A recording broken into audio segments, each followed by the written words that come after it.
Okay, so we're going to start right from the beginning, and our first question is, what was your name at birth?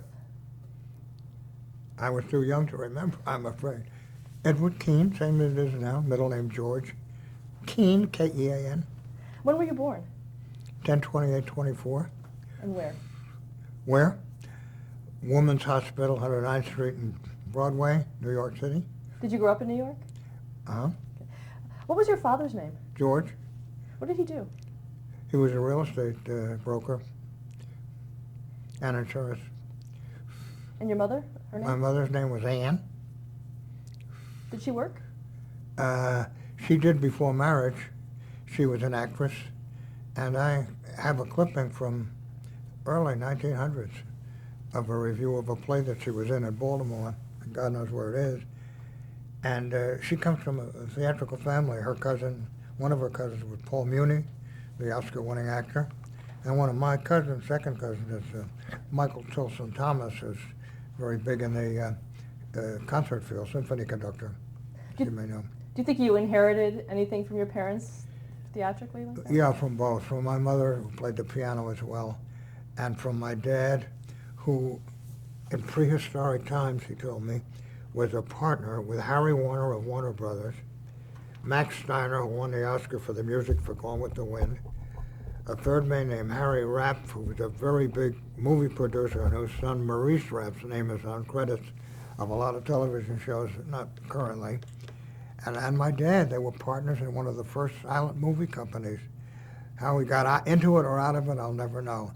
But and he played the saxophone. But they always engendered in me the love of going to a show and music and so forth. I had a recording machine. In those days, it was cutting into acetate, not tape like today, that I was playing with when I was 6 years old, I think. So they gave me a direction and piano lessons. Did you have any sisters or brothers? Pardon me? Any sisters or brothers? No. Aren't they lucky? When you were a kid, what did you want to be when you grew up? Did you know? Baseball player. But I didn't have the ability.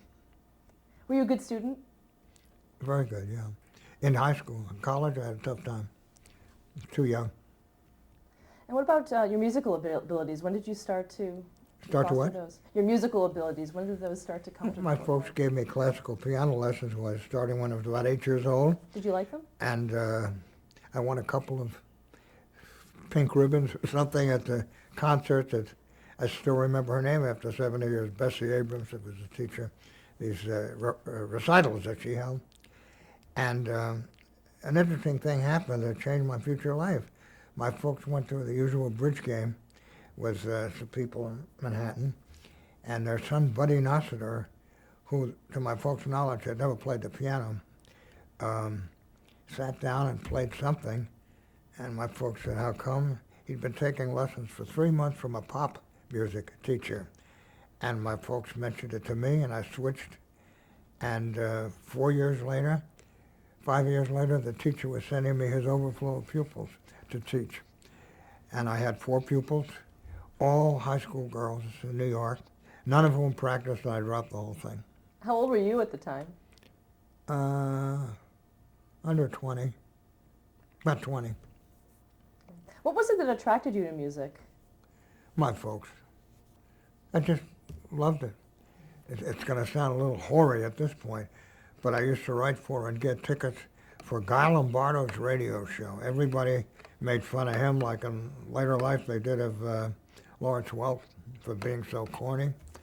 But I was fascinated with the twin pianos he had. I could hear harmonies and make them out. And it was done from the same theater that is occupied by David Letterman now. It became the Ed Sullivan Theater, but then it was the CBS Radio Theater. And this was a radio show.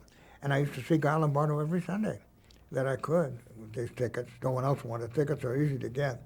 And went from there. My teacher very much inspired me, the pop teacher. In our research, we came across Camp Paradox. What was that?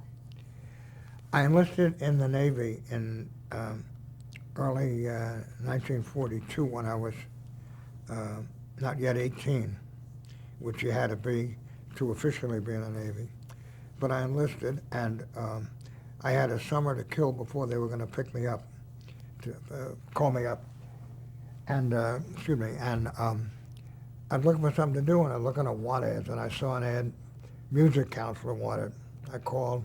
Turned out to be a camp in the Adirondacks called Camp Paradox, on Lake Paradox, near Paradox Island, and paradoxical name.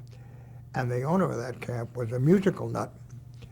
So the job of music counselor was not just whatever that sounds like, but I had to play Abide With Me at non-denominational services every Sunday, do some musical stuff for anybody who wanted to sing and whatnot. And tradition of the camp was that an original musical comedy was created during the summer and put on the last week, attended by Camp Nawita, which was the sister camp. So I worked with Alan Kean, who later became my best friend, and we wrote a show. And it had a Groucho Marx character in it, and he was played by a counselor named Gerald Green, who became the producer of the Today Show many, many years later and for a long time. And we'd always bump into each other in the halls of NBC, where Howdy Doody came from, that I worked on, and talked about old times so many years later, you know, like what, 10 years later, whatever. I don't know where Jerry is today, if he's still around. Now, where did you go to college? Oh, excuse me. Camp Paradox had a songbook, which I looked through, and I saw a number of songs by Richard Rodgers. And it was him because it was spelled with a D, R-O-D-G-E-R-S. My college, is that what you asked me? My college was Columbia, where he and Lorenz Hart wrote college play musicals. When I was writing Howdy Doody, I said my original ambition was to be a baseball player, but later in life, when the music took hold, it was to be a pop songwriter. I wrote a letter to Richard Rodgers saying that, I said, forgive me, but I followed you at Camp Paradox, I followed you at Columbia, could I meet you?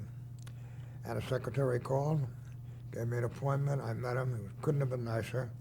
His answer to my question about how to become a successful songwriter, he was interested in Howdy Doody, but more on the music tour, was to keep writing. And that was that. He was very, very kind. Was this when the show first was on? I'm sorry? Was this when the show was first starting up, or was this later on? Maybe second, third year. See, by then I started writing songs for the show. We're getting ahead of ourselves, I think. But I started writing songs for the show to get the heck away from the typewriter of the script, which was tedious. Writing songs was fun, and the ambition grew from there. What did you major in Columbia? Liberal arts, nothing in particular, because I had 2 years of college, 4 years in Navy, and then 1 year of college. Points for being in the service enabled me to get a BA without a fourth year. This was during World War II. You had to ask me that? Yeah. I said I enlisted in 42. Let's move on My to your- roommate and I in midshipman school were the two youngest officers in the Navy, from what we could tell, because we both hit on our birthdays. And what did you do after you were discharged from the Navy? I finished the last year of college and palled up with an old high school buddy who had been a fighter pilot during the war in the Army, and turned out we both had this desire to become songwriters. So we got together and wrote songs. I was still living with my family, so income was not a problem. And we wrote a song that led, in fact, to the whole Howdy Doody experience. And what was the partner's name? What was what? Your partner's name. I'm sorry, but the cold I have is making my ears ask you to repeat. Bobby Unger. Father was my dentist. And we wrote a bunch of beautiful, gorgeous songs, went to publishers, got in, and we're told the same thing everywhere. For a ballad, we can call on Jerome Kern or Irving Berlin.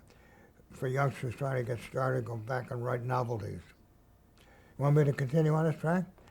Well, we wrote a couple of novelties. One of them was called Where is Sam, which has probably got the stupidest lyric of any song outside of Three Little Fishes or Mersey Dots, which were big hits. where is, Sam got a party invite. Now, Sam always treated me right. So I loaned him my tux, 25 bucks, and a date with my gal for the night. Now, Sam sent the tux back, you know, and even mailed me the dough. But my honey lamb is on the lamb, and I don't know where Sam is, whatever the rhyme was.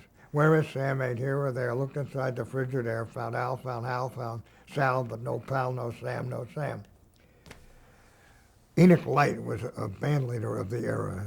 His entity was called Enoch Light and the Light Brigade. He was a schmaltzy kind of music like Lombardo, but that was the character of pop music in those days. You know, soft and pretty. And he had a little publishing company on the side.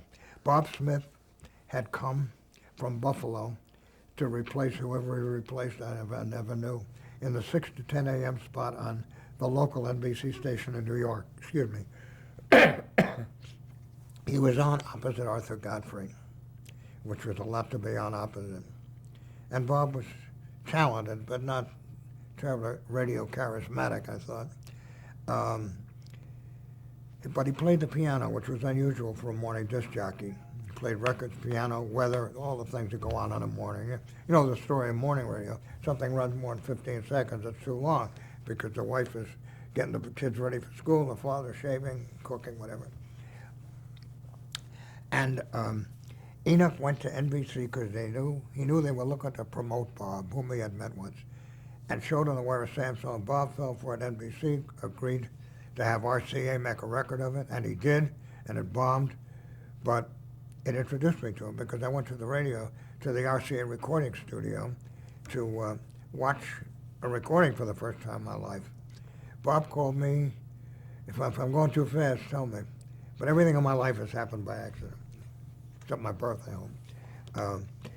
Bob called me a few months later and said that Vic Campbell, the writer that he had had for all his years on the radio in Buffalo, the NBC station there, where he did so well that they called him into New York when they had a hole, had come down with a bleeding ulcer, and Bob put him on a plane to Washington, D.C., where his girlfriend was. And Bob said, I kind of took a liking to you at the recording session. How would you like to work for me for the next period until Vic gets well, since you know music and you could do the kind of 20-second gags I need, write parodies? Because I was perfect for him because he didn't have to pay me very much, and I was excited as hell to do it. So it was a good marriage. I got paid $35 a week. After 6 months, Vic recovered and came back. And in that 6-month period, Howdy Doody started. And I wrote whatever was to be written on those early shows. When Vic came back, pardon me, I'll have to cut this out. Let's stop. Running, let's stop. Vic recovered. Vic Campbell, who was a heck of a nice guy, recovered. And Bob said, you know, Vic's been a friend for a long time. And at this point, the morning show and the Howdy Doody show were quite a load. How Bob handled it physically is best explained by the fact that he had 3 heart attacks a few years later, different times. He said, I've got to give Vic the choice as to whether he writes Howdy or the morning show, and you'll do the other one. So Vic said, I don't want another ulcer, I'll stick with radio. And that's how I got to be the Howdy Doody writer. And I was the only one for 7.5 years. Let's go back a little bit and talk about the beginnings of the Howdy Doody show. At what point did you come in? Were you there in terms of the creation of the show and how it got started? Well, yes, I qualified because the first... We'll get it cut away. Okay. Okay. Okay, we're back on, and I had asked you about All right. the beginnings of the Howdy Doody show. Right, well, it's hard to specify that anybody was responsible at that first point. It was a Christmas show on December 27th, the first Saturday after Christmas, in 1947. If you don't think that it goes back far, I've always sized it up in relation to the atom bomb having been dropped only 28 months before that, something like that. It was to be a one-shot. Bob Smith was called in because he had a kid show called Triple B Ranch on Radio 2 on Saturdays, along with the morning 4 hours. I wrote that kid show too. That Vic took over. Anyway, the first show was a variety show. We hired an artist who drew things reflected in a mirror. I forget what you call it. And we hired Toby and the Circus, a puppet show run by a man named Frank Paris. And we hired an actor, a little incredible, was Goldschmidt's dogs. They were huge black poodles that the Goldschmidt brothers were carpenters, all kind of stuff. And the dogs always ran at the back and knocked them over. The incredible thing is that my father, who kept a fantastic baby book, took me to my first vaudeville show at the Riverside Theater on 96th Street and Broadway when I was 3 or 4 years old, kept the ticket stub and listed the acts. One of them was the Goldschmidt brothers. So they were in the first show that I ever saw, and they were in the first, what became the Howdy Doody show. Just coincidence. So we did the show, and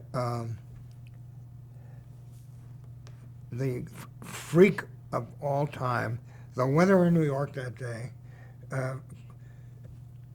excuse me, performed a 17-inch snowfall, which at the time became the record snowfall.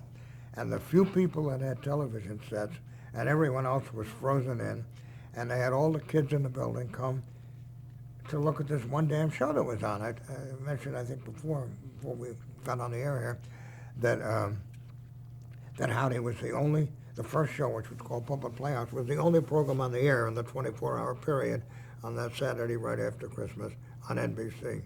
There were 3 channels altogether then. The result was an inpouring of phone calls. It was totally unexpected, and the head of NBC production, such as it was at the time, said, "Would you do another hour next Sunday or Saturday, whatever?" And he also said, "That voice you have on your radio show, the Triple B Ranch of Howdy Doody, a little character voice that Bob had developed. You got a puppet for him so you can get in the act more?" And the answer was no. So Eddie, I was famous for coming up with solutions to impossible problems, impossible solutions. So that he was too shy. The voice was wonderful. Too shy to appear, so he was in Bob's desk drawer, and Bob talked to him by opening the drawer, and a camera, because Bob was not a ventriloquist, would be on the drawer when Bob threw the Howdy Doody voice, which was quite different from his, and that was it. That brought in more excitement. Where's Howdy Doody? What does he look like? Frank Paris then claimed ownership of the show because we used a puppet of his as the first Howdy Doody. It looked like almost Mortimer Snerd from the Edgar Bergen, Charlie McCarthy days. It was ugly. And there was a big legal battle, and Paris pulled out, sued NBC, and lost. And meantime, the demand for more of the Puppet Playhouse show resulted in NBC signing Bob up for 3 one-hour shows a week. We had a woman in California carve a Howdy Doody puppet, which was also ugly, but it's the one you know, but it had a charm to its ugliness. The other one was just hideous, first one. And in due time, the name was changed to the Howdy Doody Show. For these 3 one-hour stints, obviously we're not going to be trained poodles anymore. I started writing storylines. It then became 5 a week. I can't say exactly when, maybe after a year and a half, bringing it up to 1950 thing. And it went from there. It was all by chance. Meeting Bob was by chance with this stupid song.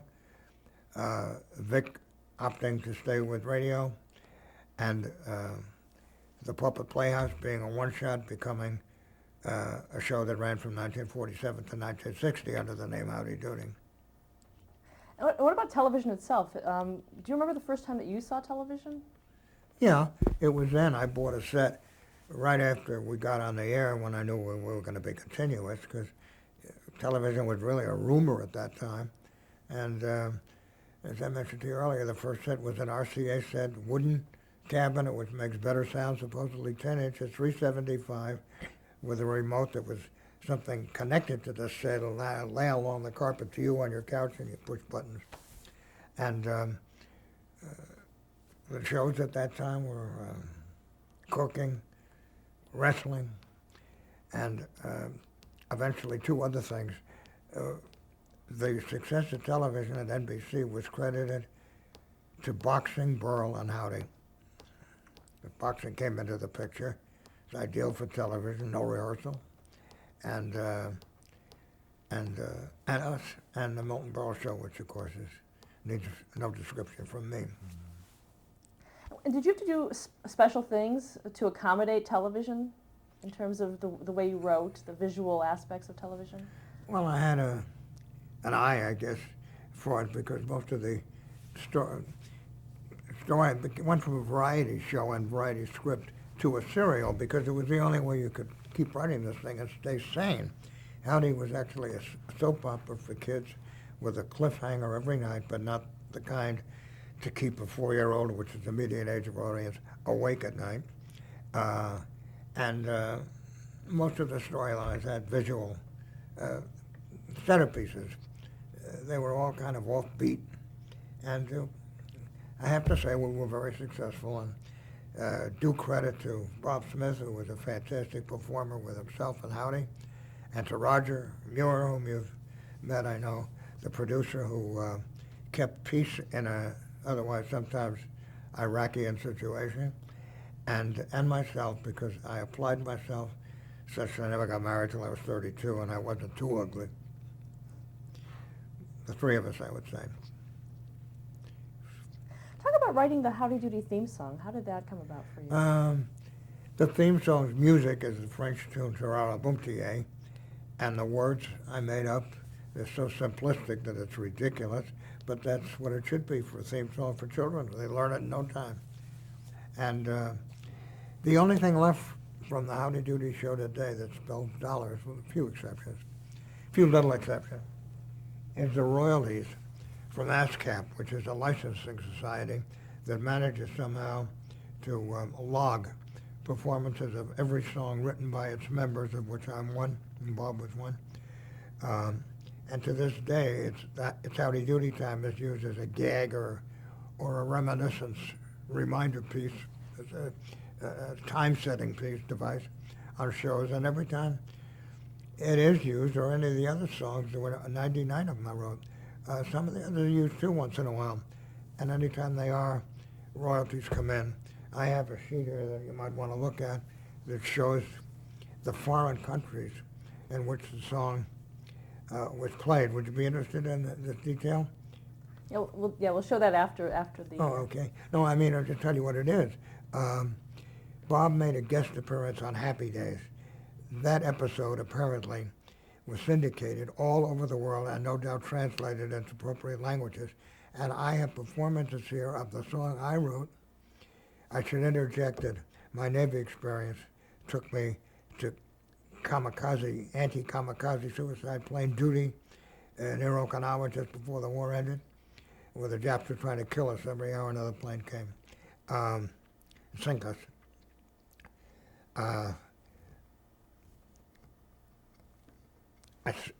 These names are on the royalty list. Madagascar, I'm leaving out Britain, France, they're all on there. All the Scandinavian companies. Italy, Israel, South Africa, didn't say which country, and Japan. And I've often thought that now they're playing my song. They're trying to kill me, and now they're playing my song because I'm getting $1 royalty from, excuse me, $1 royalty for the performance of a song I wrote, played in Japan, where I was ducking for my life for a year. That's the only income that's left. There's a royalty licensing outfit by NBC in California that puts out occasional things like this wacky wobbler. I thought, look at something beside my face for a minute. It's made by an outfit in Oregon. It's cute.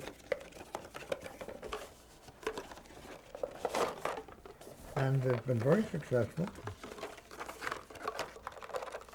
And NBC's licensing arm gets a few pennies for this. Would you like me to read you this? No. Got a picture of Bob with Howdy in his better days. And they sold a heck of a lot of these a few years ago. Excuse me. Now, what about during the show? Was merchandising a big deal during the? Tremendous. Too much. We were criticized. We were criticized mightily for the preponderance of plugs for the merchandise. One of the licensing men, the brother of Martin Stone who ran the Kagrin, was the licensing head, and he would promise anything. He would tell people, if you take a license for this show and make the product right, pay it, I guarantee you it'll be plugged in the script 14 times over a period of 632 and a half days. And that put quite an onus on me. I once had a man come up to me who made a plastic Howdy Doody head, like putty kind of thing, who came to the studio and took me aside. He said, if you put this on twice a week for a month, I'll give you $500 cash. And I, of course, said, no, thank you. But there was that much plugging on the air, it was too much, but the licensing wing forced it Did you have a lot of interaction with the sponsors of the show? a lot. A number of the sponsors asked me to write commercials, and I did at least 3 jingles for sponsors that I can recall.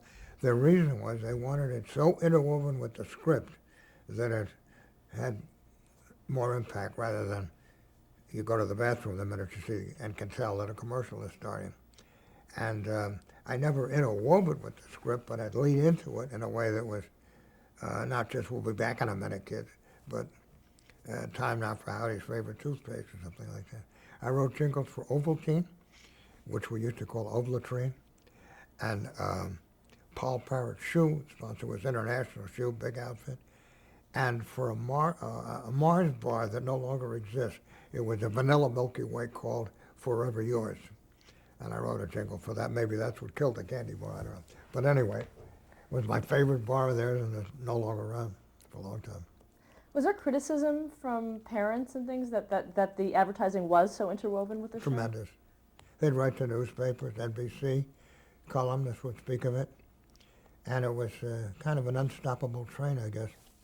I had nothing to do with that at all, excepting when I was instructed to work it into the script, a product, and we did that very simply by having, we had quizzes and riddles and stuff where the kids had to give answers, and the prize would be a Howdy Doody item rather than a Davy Crockett hat. You know. That way the items got plugged, but not to the extent that the boss's brother wanted it. Let's talk about some of the other elements of the show, starting with the Say Kids line. Where did that come from? I don't know. I don't know. I don't know where that came from. I didn't make it up. But it was a good line because it prompted that screaming answer, say kid with time, it's Howdy Doody time. Okay, let's stop there to change the tape.